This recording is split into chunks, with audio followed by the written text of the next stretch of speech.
2026 IPL అయితే రోజు రోజుకి దగ్గర పడుతోంది. మనమైతే ఐపీఎల్ లో ఉన్న ప్రతి టీం యొక్క batting lineup and bowling lineup కి సంబంధించి ఒక్కో వీడియోలో డిస్కస్ చేసుకోవడం జరిగింది. Already RCB batting and bowling lineup, CSK batting కి సంబంధించి ఆల్రెడీ మనం మాట్లాడుకున్నాం. ఈ వీడియోలో సిఎస్కే 2026లో మాస్ కంబ్యాక్ ఇవ్వాలంటే ఎలాంటి బౌలింగ్ లైనప్ తో బరిలోకి దిగాలి, 2026లో బెస్ట్ బౌలింగ్ ఫర్ సిఎస్కే గురించి పూర్తిగా ఈ వీడియోలో డిస్కస్ చేసుకుందాం. ఇప్పటికీ RCB batting and bowling lineup, CSK batting lineup వీడియోలో చూడనట్లయితే ఈ వీడియో డిస్క్రిప్షన్ లో లింక్స్ ఇవ్వడం జరిగింది, సో అవి కూడా చూసేయండి.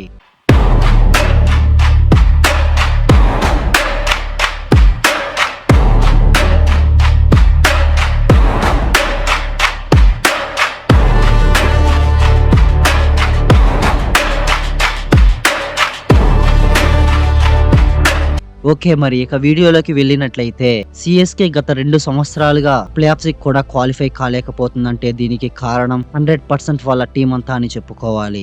బట్ ఒక టీం ఛాంపియన్ గా నిలవాలంటే బౌలింగ్ అనేది చాలా చాలా ఇంపార్టెంట్. 2026 ఐపీఎల్ లో సిఎస్కే బౌలింగ్ డిపార్ట్మెంట్ అండ్ వాళ్ళకి సరైన బ్యాకప్ ప్లేయర్స్ చూసుకునే ముందు సిఎస్కే బెస్ట్ ప్లేయింగ్ 11 ఎలా ఉంటుందో చూసుకుందాం. ఓపెనింగ్ లో Sanju Samson and Ayush Mhatre, number 3 లో రుతురాజ్ గైక్వాడ్, నంబర్ 4 లో డివాల్డ్ బ్రేవిస్, నంబర్ 5 లో కార్తిక్ శర్మ, నంబర్ 6 లో శివం దుబే, నంబర్ 7 లో ప్రశాంత్ వీర్, నంబర్ 8 లో ఎంఎస్ ధోని, నంబర్ 9 లో నేతన్ ఎల్లిస్, నంబర్ 10 లో నూర్ అహ్మద్, నంబర్ 11 లో ఖలీల్ అహ్మద్, ఇక ఇంపాక్ట్ ప్లేయర్ గా మ్యాట్ హెన్రీ. 2026లో సిఎస్కే కి ఇదైతే ఒక బెస్ట్ ప్లేయింగ్ 11 అనే చెప్పుకోవాలి. మనం ఈ వీడియోలో ఓన్లీ బౌలర్స్ గురించి మాత్రమే మాట్లాడుకుంటాం, ఆల్రౌండర్ల గురించి మాత్రం అస్సలు మాట్లాడుకోం. బట్ ఎనీవేస్, ముందుగా నేతన్ ఎల్లిస్ గురించి డిస్కస్ చేసుకుందాం. నేతన్ ఎల్లిస్ అత్యంత నైపుణ్యం కలిగిన ఆస్ట్రేలియన్ కుడి చేతి వాటం ఫాస్ట్ మీడియం బౌలర్. ఐపీఎల్ లో తన అసాధారణ డెత్ ఓవర్ల సామర్థ్యాలు, తెలివైన వైవిధ్యాలు మరియు ఖచ్చితమైన యార్కర్లకు ప్రసిద్ధి చెందాడు. టీ20 స్పెషలిస్ట్ అయిన అతను తరచుగా బ్యాట్స్మెన్లను మోసం చేయడానికి నెమ్మదిగా బంతులు మరియు సూక్ష్మమైన పేస్ వ్యూహాలను ఉపయోగిస్తాడు. తద్వారా అతను ఫ్రాంచైజీలకు స్థిరంగా వికెట్లు తీసే బౌలర్ గా ఉంటాడు. ఐపీఎల్ లో చూసుకుంటే 2024-25లో ప్లేయింగ్ 11 లో ఆడడానికి కేవలం ఒక్కసారి మాత్రమే అవకాశం దక్కింది. 2023లో మాత్రం ఆడిన 10 మ్యాచ్ల్లో 13 వికెట్లు తీసుకున్నాడు. ఒక్క మాటలో చెప్పాలంటే నేతన్ ఎల్లిస్ ఒక టీ20 స్పెషలిస్ట్ కాబట్టి సిఎస్కే బౌలింగ్ యూనిట్ లో నేతన్ ఎల్లిస్ ప్రాపర్ గా సెట్ అవుతాడు. నూర్ అహ్మద్ గురించి లాస్ట్ వీడియోలో చెప్పుకోవడం జరిగింది.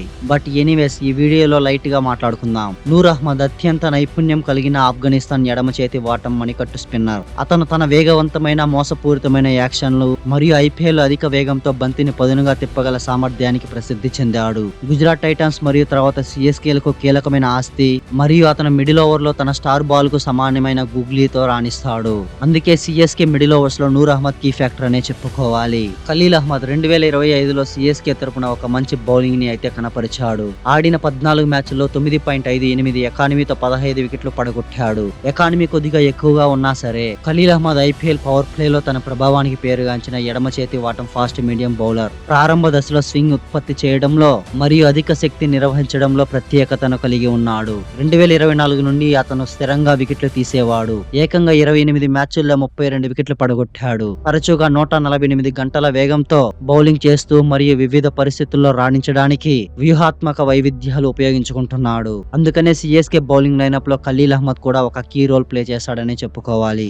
మ్యాట్ హెన్రీ న్యూజిలాండ్ కు చెందిన కుడి చేతి వాటం ఫాస్ట్ మీడియం బౌలర్. అతను అసాధారణమైన సీమ్ పొజిషన్, స్వింగ్ మరియు ఖచ్చితత్వానికి ప్రసిద్ధి చెందాడు. తరచుగా ఓబుల్ స్వీమ్ తో స్టంప్లను లక్ష్యంగా చేసుకుంటాడు. అంతర్జాతీయ ఫార్మాట్ లో అత్యంత విజయవంతమైనప్పటికీ అతని ఐపీఎల్ అనుభవం పరిమితం. ముడి పేస్ కంటే క్రమశిక్షణ, హిట్టింగ్ మరియు స్థిరమైన లైన్ అండ్ లెంత్ ను నిర్వహించడంపై దృష్టి పెడతాడు. ఈ బౌలింగ్ లైనప్ అయితే సిఎస్కే మాస్ కంబ్యాక్ ఇవ్వడానికి చాలా తోడ్పడుతుందనే చెప్పుకోవాలి. ఈ బౌలర్లకి సరైన బ్యాకప్ ప్లేయర్స్ ఎవరున్నారు అన్నది డిస్కస్ చేసుకున్నట్లయితే నేతన్ ఎల్లిస్ కి జెమీ ఓవర్టన్, నూర్ అహ్మద్ కి అకీల్ హుసేన్, ఖలీల్ అహ్మద్ కి ముఖేష్ చౌదరి, మ్యాట్ హెన్రీ కి జాక్ ఫౌల్స్ లో ఉన్నారు. ఈ ప్లేయర్లకి వీళ్ళు బ్యాకప్ ప్లేయర్స్ అయితే టీం ప్రాపర్ గా సెట్ అవుతుందనే చెప్పుకోవాలి. ఎందుకంటే ఇంగ్లాండ్ కు చెందిన ఫాస్ట్ బౌలింగ్ ఆల్రౌండర్ అతని ముడి పేస్, హార్ట్ లెంత్లు మరియు అభివృద్ధి చెందుతున్న వైట్ బాల్ వైవిధ్యాలకు ప్రసిద్ధి చెందాడు.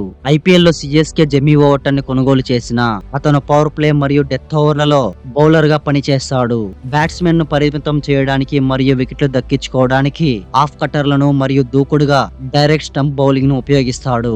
జెమీ ఓవర్టన్ కి ఇంటర్నేషనల్ ఎక్స్పీరియన్స్ ఉండడం వలన జెమీ ఓవర్టన్ డైరెక్ట్ గా నేతన్ ఎల్లిస్ స్థానంలో ఆడిస్తే సిఎస్కే కి బ్యాటింగ్ లో కొద్దిగా స్ట్రెంత్ పెరుగుతుంది. ఇదైతే నా ఒపీనియన్. ఒపీనియన్. మరి చూడాలి సిఎస్కే మేనేజ్మెంట్ ఈ సంవత్సరం ఎలాంటి వ్యూహాలతో వస్తుందా అని. నూర్ అహ్మద్ కి బ్యాకప్ ప్లేయర్ గా అకీల్ హుసేన్ ప్రాపర్ గా సెట్ అవుతాడని చెప్పుకున్నాం. అకీల్ హుసేన్ ఒక ప్రత్యేక వెస్ట్ ఇండియన్ ఎడమ చేతి వాటం ఆర్థోడాక్స్ స్పిన్నర్. పవర్ ప్లేలో అసాధారణ నియంత్రణ, ఖచ్చితత్వం మరియు ప్రభావానికి ప్రసిద్ధి చెందాడు.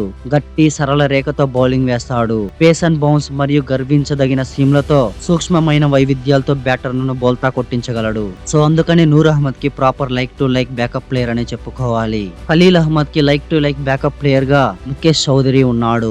ముఖేష్ చౌదరి ఒక ఎడమ చేతి వాటం ఫాస్ట్ మీడియం బౌలర్. బంతిని స్వింగ్ చేయగల సామర్థ్యం అతనికి ఉంది. ఐపీఎల్ 2022లో చెన్నై సూపర్ కింగ్స్ తరపున 16 వికెట్లు పడగొట్టాడు. తద్వారా అతని ఉత్తమ ప్రదర్శన అందరికీ తెలిసింది. అతను కుడి చేతి వాటం బ్యాటర్ల నుండి బంతిని దూరంగా తరలించడంలో ప్రత్యేకత కలిగి ఉన్నాడు మరియు ప్రభావితమైన ఇన్ స్వింగ్ డెలివరీని అభివృద్ధి చేసుకుని బౌలింగ్ చేస్తున్నాడు. 2025లో సిఎస్కే తరపున ఆడడానికి అంత పెద్దగా అవకాశాలు దక్కలేదు. కానీ ఖలీల్ అహ్మద్ లాంటి ఫాస్ట్ మీడియం బౌలర్ కి like to like backup player అనే చెప్పుకోవాలి. మ్యాట్ హెన్రీకి బ్యాకప్ ప్లేయర్ ని చూసుకున్నట్లయితే జాక్ ఫౌస్ వంటి ఒక టాలెంటెడ్ ప్లేయర్ ఉన్నాడు. జాక్ ఫౌస్ న్యూజిలాండ్ కు చెందిన కుడి చేతి వాటం మీడియం పేస్ బౌలర్. తన స్వింగ్ ను సృష్టించగలడు మరియు 130 కిలోమీటర్ల వేగం కన్నా తక్కువ వేగంతో పనిచేయగల సామర్థ్యాన్ని కలిగి ఉన్నాడు. దీని వలన తరచుగా బంతి పిచ్ నుండి జారిపోతుంది. 2026 ఐపీఎల్ కోసం చెన్నై సూపర్ కింగ్స్ అతన్ని ఆక్షన్ లో తీసుకోవడం జరిగింది.